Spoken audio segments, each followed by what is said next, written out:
Act విద్య ఒక హక్కుగా ఈ హక్కును పేదలకు దూరం చేసే అధికారము ఎవరు ఇవ్వలేదు పాలకులకి.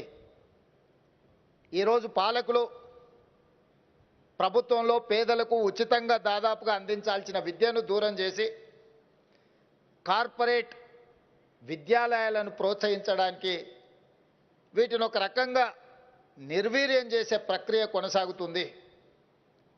అందుకే నేను బాధ్యత తీసుకున్న మరుక్షణం మంత్రివర్గాన్ని ఏర్పాటు చేసుకోవడానికి ఎంత ప్రాధాన్యత ఇచ్చినో ఈ తెలంగాణ రాష్ట్రంలో తెలంగాణ ప్రాంతంలో ఉన్న విశ్వవిద్యాలయాల వైస్ ఛాన్సలర్ను నియమించడానికి కూడా అంతే ప్రాధాన్యత తీసుకొని ఎలాంటి వివాదాలకు తావు లేకుండా ఈ తెలంగాణ సమాజం పట్ల సంపూర్ణమైన అవగాహన ఉన్న వాళ్ళను, తెలంగాణ సమాజం ఏం కోరుకుంటుందో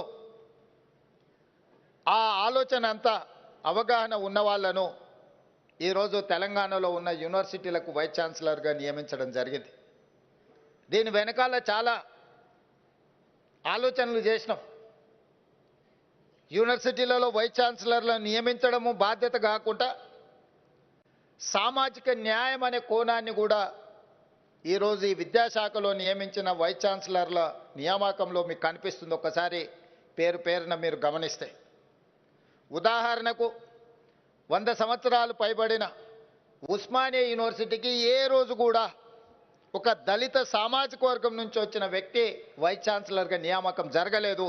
ఈ ప్రభుత్వంలో ఈసారి ఉస్మానియా యూనివర్సిటీకి 100 సంవత్సరాల తరువాత అత్యంత సమాజ నిర్లక్ష్యానికి లోనైన ఒక విద్యావేత్తను వైస్ ఛాన్సలర్గా నియమించడం ద్వారా చదువుకుంటే గొప్ప వ్యక్తులుగా రాణించవచ్చు, ఆ వ్యక్తులు ఆదర్శంగా నిలబడి సమాజంలో విద్యను భావవ్యాప్తి చేయడానికి ఉపయోగపడుతుందని అక్కడే కాదు, ఈరోజు మిత్రుడు గంటా చక్రపాణి గారిని కూడా ఇక్కడి నుంచే 30 సంవత్సరాలు ఇక్కడ సేవలు అందించిన ఒక విద్యావేత్తను ఈరోజు ఈ ఓపెన్ యూనివర్సిటీకి వైస్ ఛాన్సలర్గా నియమించడం జరిగింది.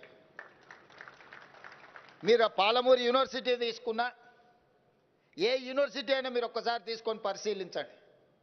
ఈ తెలంగాణ సమాజంలో కలిసి ఉన్న సామాజిక వర్గాల కలయికనే ఈరోజు ఈ తెలంగాణ సమాజంలో ఉన్న అన్ని యూనివర్సిటీల వైస్ ఛాన్సలర్ను వాళ్ళందరినీ ఒక కాంబినేషన్ కింద అన్ని సామాజిక వర్గాలకు సంబంధించిన ప్రాతినిధ్యం ఉండాలి అని చెప్పి అందులో చదువుకున్న వాళ్ళు